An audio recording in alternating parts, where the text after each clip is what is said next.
மனமது செம்மையானால் மந்திரங்கள் தேவையில்லை. ஆமாங்க, நம்முடைய மனது செம்மையாக இருக்கிற வரைக்கும் நம்ம மந்திரங்களை உச்சரிக்கணும். அதன் பிறகு மந்திரங்கள் உச்சரிக்கக்கூடிய தேவை நமக்கு இருக்காது. அதிலும் இந்த கார்த்திகை மாசம் ஆன்மீக மாதம் என்று அழைக்கப்படுகிறது. இந்த ஆன்மீக மாதத்துல முருகனுக்கு உரிய மிக சக்தி வாய்ந்த ஒரே ஒரு வரி மந்திரம்.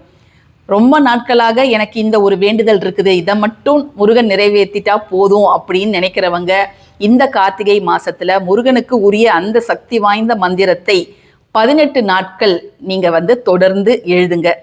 6 முறை அந்த மந்திரத்தை நீங்க எழுதினா போதும். ஒரே ஒரு வரி மந்திரம் தான். நிச்சயமாக நீங்க நினைக்கிற விஷயத்துல இருக்கக்கூடிய தடைகளை முருகனுடைய இந்த சக்தி வாய்ந்த மந்திரம் தகர்த்தெறிந்திடும். இதை பற்றிய ஒரு விரிவான பதிவு ஏற்கனவே நம்முடைய சேனல்ல நான் கொடுத்துருக்கிறேன். இந்த கார்த்திகை மாசத்துல ஆரம்பிச்சிடுங்க. ஸோ ரொம்ப ரொம்ப நல்ல ரிசல்ட் தந்துட்டு இருக்குது. நிறைய பேர் ஏற்கனவே அந்த மந்திரத்தை எழுத ஆரம்பிச்சிருக்கிறாங்க. உங்களுக்கும் விருப்பம் இருந்தால் கீழே ஆரோ மார்க்கெட்டை பதிவோட டைட்டில் இருக்கு. ஸோ பார்த்து பயனடைங்க.